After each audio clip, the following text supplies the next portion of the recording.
Hello बच्चों। आज हम बेटा करेंगे 9th क्लास का chapter 3 Eswaran the story teller. ये एक बड़ा ही इंटरेस्टिंग चैप्टर है जिसमें ईश्वरन के पास कला है कहानियाँ सुनाने की, लेकिन उसकी कहानियाँ बड़ी लंबी और शरारत भरी होती हैं, लेकिन उनमें आता है बड़ा ही मज़ा। तो इस चैप्टर को, जो कि बड़ा ही लेंथी है, हमने शॉर्ट करने की कोशिश की है ताकि आपके लिए समरी इजी बने और थोड़ी छोटी बने जिसे आप याद भी कर सको। तो चलो शुरू करते हैं। Mahindra worked as a junior supervisor at different construction sites. Mahindra जो लड़का है वो एक जूनियर सुपरवाइज़र का काम करता है कंस्ट्रक्शन साइट्स पर। कंस्ट्रक्शन साइट्स का मतलब है जहाँ पर नई नई बिल्डिंग्स या रोड ऐसा कुछ बन रहा होता है, वहाँ पर वो काम करता है जूनियर सुपरवाइज़र का। अब ये लोगों का काम क्या होता है कि जहाँ पर एक बार काम शुरू हो गया तो वहाँ पर रहेंगे, वहाँ का काम ख़त्म हो गया तो दूसरी जगह शिफ्ट हो जाएंगे, जब दूसरी जगह का भी काम कंप्लीट हो जाएगा फिर ये तीसरी जगह पर शिफ्ट हो जाएंगे। यानी अपने काम के अकॉर्डिंग ये अपने रहने की जगह बदलते रहते हैं। He was unmarried. अब वो जो लड़का है महिंद्रा, उसकी अभी शादी नहीं हुई है, अनमैरिड है। And lived in the temporary shelters provided by the construction company. और वो रहता है टेम्परेरी शेल्टर्स में। आपने देखा है ना, जहाँ कोई बड़ी बिल्डिंग बन रही होती है उसी बिल्डिंग के बाहर कंटेनर टाइप के या शेड लगाकर कच्चे पक्के मकान बना दिए जाते हैं, उनको बोलते हैं टेम्परेरी शेल्टर्स। वो उन्हीं टेम्परेरी शेल्टर में रहता है जो कंपनी के द्वारा उनके लिए बनाए गए हैं। Eswaran accompanied him wherever he went. दूसरा लड़के का नाम अभी आया है ईश्वरन। ईश्वरन उसके साथ में जाता है। अकम्पनीड का मीनिंग होता है साथ में रहना। जहाँ पर भी महिंद्रा जाता है, महिंद्र के साथ साथ ईश्वरन भी वहीं चला जाता है। ही कुक्ड फूड फॉर हिम। वो महिंद्र के लिए खाना बनाता है। वॉश्ड हिज क्लोथ्स, उसके कपड़े धोता है। एंड क्लीन्ड हिज रूम, और उसका कमरा भी साफ करता है। देखो कितना ख्याल रखता है ईश्वरन महिंद्र का। ये आप देख सकते हो कि किस प्रकार ईश्वरन उसके लिए खाना बना रहा है स्वादिष्ट। 5वां पॉइंट कहता है, in the evening Eswaran entertained Mahindra with his stories. शाम के समय यानी कि जब महिंद्र अपने काम पे से वापस लौटता है तो ईश्वरन उसको आनंद देता है। इंटरटेन्ड का मीनिंग होता है आनंद देना या मज़ा देना। मज़ा किस प्रकार देता है? विद हिज स्टोरीज, अपनी कहानियों के साथ में, यानी कि ईश्वरन महिंद्रा को रोचक कहानियाँ सुनाता है। He had the art of story telling, क्योंकि उसके अंदर एक कला है, वो कला है कहानियाँ सुनाने की। As he would use his body gestures, facial expressions and voice modulation in order to bring his characters to life। क्योंकि जब वो कहानी सुनाता है तो वो अपने शरीर की हरकतें, बॉडी जेस्चर्स का मीनिंग होता है अपने हाथों पैरों या गर्दन के साथ मूवमेंट करना। जो कहानी में एक्शन आता है वो ऐसे ही एक्शन अपनी बॉडी के साथ करने की कोशिश करता है।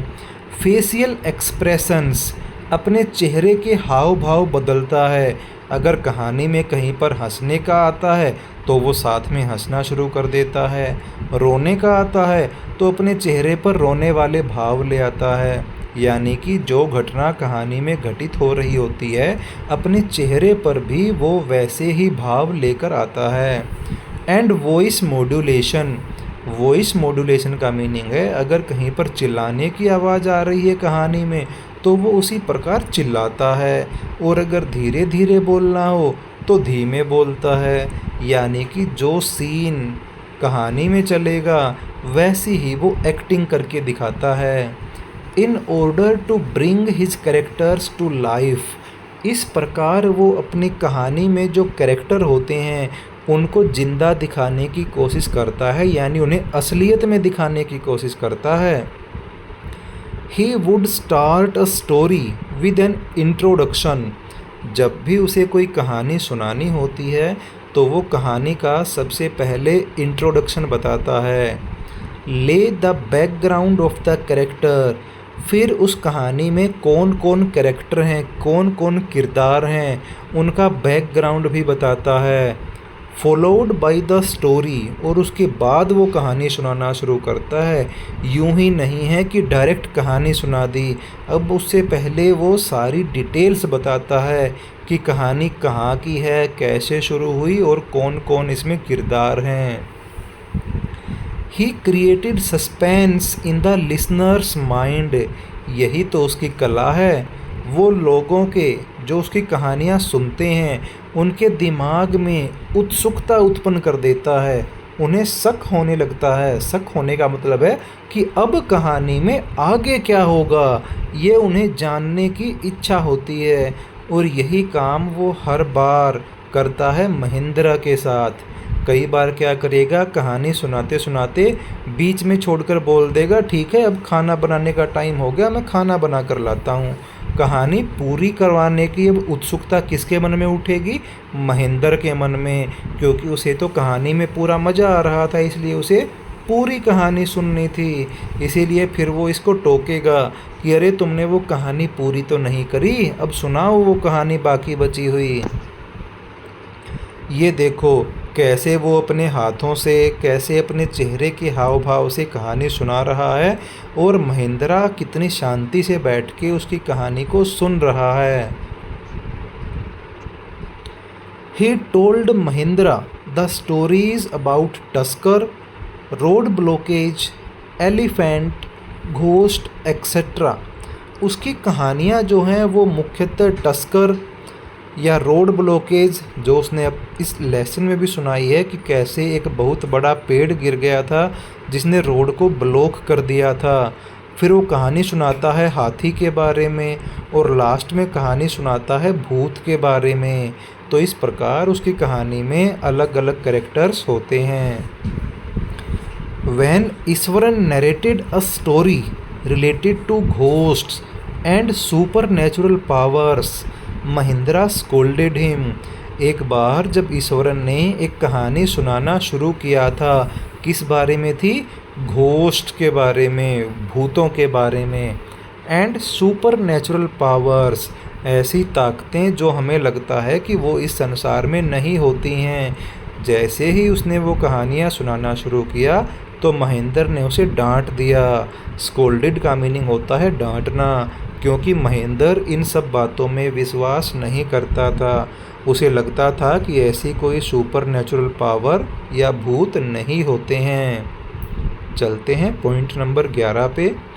On a full moon night, एक रात जब पूरा चांद चमक रहा था। फुल मून का मीनिंग है पूरा चांद। ही सा एन अगली घोस्ट ऑफ ए वुमेन, तो महेंद्र को दिखाई देता है एक अगली घोस्ट। अगली का मीनिंग होता है गंदा सा, बहुत बुरा। घोस्ट ऑफ ए वुमेन, एक महिला का भूत। हु हैड अ श्रंकन फेस, श्रंकन का मीनिंग होता है पिचका हुआ, जिसका चेहरा पिचका हुआ था। मैटेड हेयर, उलझे हुए गंदे से बाल थे। And held an unborn baby in its arm, और उस महिला ने अपने हाथों में ले रखा था एक ऐसा बच्चा जो अभी पैदा ही नहीं हुआ। देखो कैसी कहानी बना दी उसने। अब वो देख रहा है, यानी कि उसे लग रहा है कि एक ऐसा बच्चा जो पैदा ही नहीं हुआ उसे वो भूत अपने हाथों में लेकर खड़ा है। ही स्टार्टेड स्वेटिंग, ये देखते देखते महेंद्र को स्वेटिंग होना शुरू हो जाती है। स्वेटिंग का मीनिंग होता है पसीने आना, उसे डर के मारे पसीने आने लगते हैं। एंड ब्रीदिंग हैविली, और वो ज़ोर ज़ोर से सांसें लेना शुरू कर देता है, यानी कि बिल्कुल ही डर जाता है। ये देखो आपकी ही कक्षा के किसी बच्चे ने कितनी सुंदर ड्राइंग बनाई है। यानी कि नीचे अगर आप देखोगे तो महिंद्रा सो रहा है, उसकी खिड़की के बाहर उसने उस महिला का फ़ोटो बनाने का प्रयास किया है। ईश्वरन कन्फर्म्ड, यहाँ पर एक स्पेलिंग मिस्टेक रहेगी, यहाँ पर आएगा C. Eswaran confirmed that Mahindra had seen the ghost the previous night. अगली सुबह ईश्वरन ने भी महेंद्र के लिए ये बात पक्का कर दी कि कल उसने ज़रूर ही उस भूत को देखा है, क्योंकि ईश्वरन भी सुबह उठकर बताता है कि रात को तुम्हारे चिल्लाने की आवाज़ें आ रही थी, इसीलिए ज़रूर तुमने भूत देखा था। यानी कि कुछ नकली नहीं था, दिमाग में कोई नकली कहानी नहीं चल रही थी, तुमने कल असलियत में भूत देखा था। He was frightened, so he resigned from his job।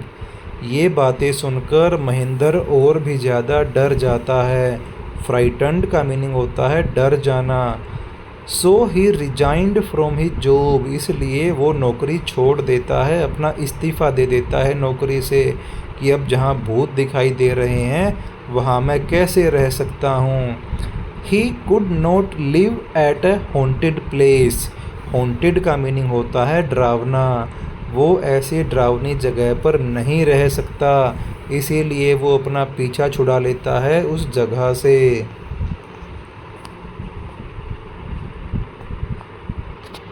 तो ये थी कहानी महिंद्रा और ईश्वरन की, जिसमें ईश्वरन पूरा इंटरटेनमेंट करता है through out the lesson Mahindra का, लेकिन चैप्टर के लास्ट में आके वो उसे बिल्कुल डरा देता है और महिंद्र वहाँ से नौकरी छोड़कर चला जाता है।